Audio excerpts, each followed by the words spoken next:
Welcome back to Rebel Health. I'm Dr. Ellen Vora, holistic psychiatrist practicing in New York City. And today I want to talk about the idea of the growth mindset and the fixed mindset as it pertains to health.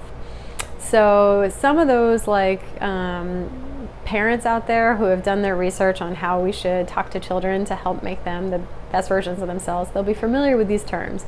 It usually comes up in the context of how do you talk to kids to help them become the best versions of themselves? For example, if you have a daughter, you wouldn't necessarily say like, good girl, you're so smart when she did something good. You would want to emphasize more hard work and problem solving.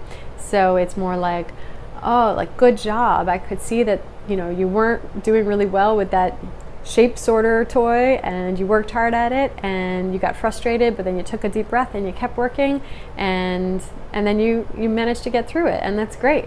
Good work. Good job working hard. Good job working with your frustration. It's kind of a mouthful. You'd probably say some shorter version of that in real life.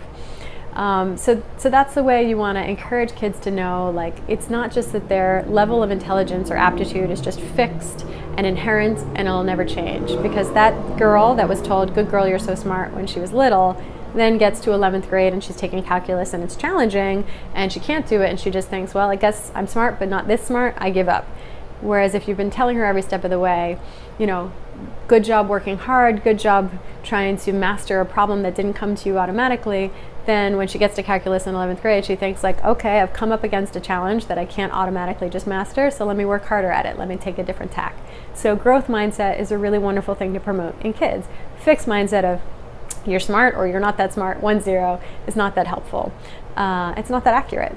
So that's all well and good as it pertains to parenting. I'm interested in that as it pertains to health, because I think we all have this narrative, this story of the fixed mindset when it comes to health.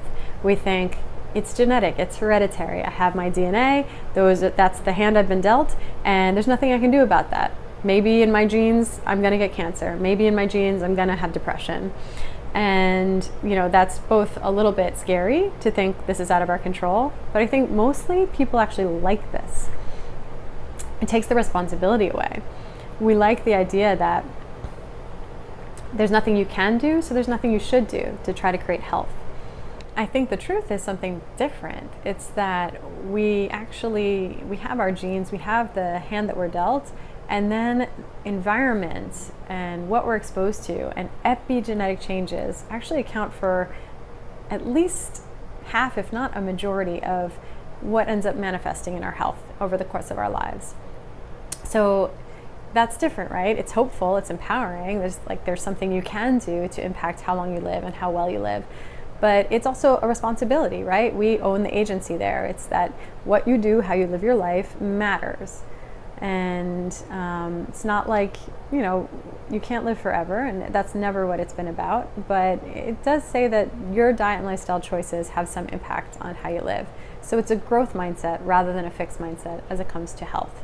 So next time you think like, oh, well, my weight is like this, or my mood is like this, or my cancer risk is like this because it's genetic, you see everybody in my family manifesting this, just remember actually epigenetics counts for more.